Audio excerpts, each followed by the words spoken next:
महाराष्ट्र के मुख्यमंत्री एकनाथ शिंदे के अयोध्या यात्रा के साथ राजनीतिक माहौल भी गरमाया, लेकिन उन्होंने ये साफ किया कि राम मंदिर और अयोध्या बीजेपी और शिवसेना के लिए राजनीति का नहीं बल्कि आस्था का विषय है। एकनाथ शिंदे ने महाराष्ट्र का मुख्यमंत्री पद संभालने के बाद पहली बार अयोध्या का दौरा किया। उन्होंने रामलला के दर्शन कर पूजा अर्चना की। उनके साथ डिप्टी सीएम देवेंद्र फडणवीस और कई मंत्री भी मौजूद थे। हजारों की संख्या में राम भक्त भी अयोध्या पहुंचे थे। इस अवसर पर एकनाथ शिंदे ने कहा कि बरसों के इंतजार के बाद बाला साहेब ठाकरे और करोड़ों भक्तों का सपना पूरा हो गया है। इसके लिए उन्होंने प्रधानमंत्री नरेंद्र मोदी के नेतृत्व की तारीफ भी की। बाला साहब ठाकरे जी का सपना पूरा करने का काम मोदी जी ने किया है। पहले ये भी कहते थे कि मंदिर वही बनाएंगे, तारीख नहीं बनाएंगे, वो तारीख नहीं बताएंगे। क्यों? इसके ऊपर आरोप था, आप समझते हो। लेकिन मोदी जी ने मंदिर भी बना दिया और तारीख भी बता दिया, तो झूठा कौन साबित हुआ? एकनाथ शिंदे ने अयोध्या के विकास और तेजी से हो रहे रामलला के मंदिर निर्माण की तारीफ की और कहा कि लाखों करोड़ों लोगों को रोजी रोटी के साथ मंदिर मिलने जा रहा है। उन्होंने कांग्रेस पर निशाना साधते हुए हिंदुत्व के बारे में अपनी बात रखी। कई लोगों को हिंदुत्व की एलर्जी रही है, अभी भी हो रही है। हिंदुत्व हिंदू धर्म एक जीवन प्रणाली है। एक हिंदू धर्म में सहिष्णुवाद है, सभी लोगों को साथ लेकर चलने वाला हमारा हिंदुत्व है। लेकिन कई लोगों को लगता है कि हिंदुत्व हर के घर घर में मन मन में जाएगा, पहुंच जाएगा तो हमारी राजनीतिक दुकान बंद हो जाएगी, हमारा कारोबार ठप हो जाएगा। ऐसे डर के वजह से आजादी के बाद लगातार ऐसी कोशिश कई लोगों ने की है।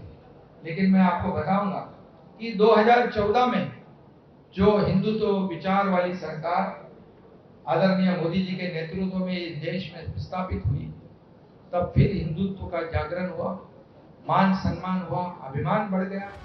प्रेस कॉन्फ्रेंस के दौरान एकनाथ शिंदे ने उद्धव ठाकरे को भी आड़े हाथों लिया और बताया कि कैसे उन्होंने उद्धव ठाकरे की गलती को कुछ महीने पहले ठीक किया।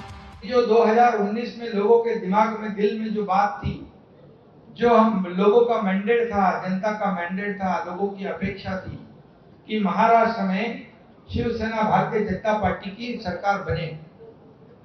सर, क्योंकि साथ में चुनाव लड़े थे हम, लेकिन कुछ स्वार्थ और कुर्सी की लालच में यहाँ पर गलत कदम उठाया गया। लेकिन हम लोगों ने 8-9 महीने पहले उसको सुधार दिया। एकनाथ शिंदे ने कहा कि वे अयोध्या यात्रा को कभी जिंदगी में भूल नहीं पाएंगे। पहले वो नियोजन करने आते थे, अब कार्यकर्ताओं ने भव्य यात्रा का नियोजन किया। उन्होंने अपने सहयोगी उप मुख्यमंत्री देवेंद्र फडणवीस और अपनी पूरी सरकार के साथ संतों और महंतों का आशीर्वाद लिया और सरयू आरती के दर्शन भी किए। शिंदे ने कहा कि भगवान राम की कृपा से ही उन्हें पार्टी का नाम और धनुष बाण मिला।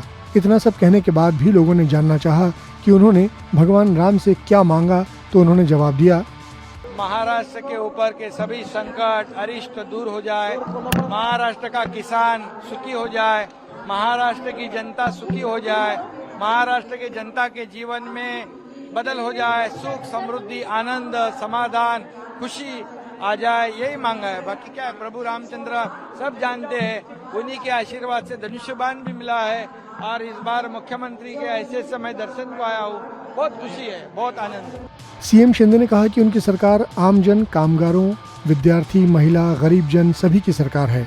खुद के बारे में बोले कि वे फील्ड में काम करने वाले मुख्यमंत्री हैं, आदेश देकर एसी में बैठने वाले नहीं बल्कि कार्यकर्ताओं और जमीन से जुड़े मुख्यमंत्री हैं। एकनाथ शिंदे ने यूपी के मुख्यमंत्री योगी आदित्यनाथ से भी मुलाकात की और उन्हें गणेश जी की एक प्रतिमा भेंट की, जिसके बारे में सीएम योगी ने ट्वीट भी किया और एकनाथ शिंदे से आत्मीय मुलाकात का जिक्र किया। इसके बाद दोनों मुख्यमंत्रियों के बीच बंद कमरे में बातचीत हुई, जिसके बारे में शायद आने वाले वक्त में कुछ ऐलान किया जाए। लेकिन मुंबई पहुंचकर मुख्यमंत्री एकनाथ शिंदे ने इतना जरूर बताया कि महाराष्ट्र से बड़ी संख्या में राम भक्त अयोध्या जाते हैं और उनकी सहूलियत के लिए अयोध्या में जल्द ही बाला साहेब ठाकरे महाराष्ट्र भवन का निर्माण किया जाएगा। तो ऐसा लगता है जैसे अयोध्या की आस्था वाली यात्रा में एकनाथ शिंदे ने धनुष के साथ तीर ही नहीं राजनीति को भी साधने का काम बखूबी किया है। इस वीडियो पर आपकी प्रतिक्रिया कमेंट सेक्शन में दें और सब्सक्राइब करें आज तक।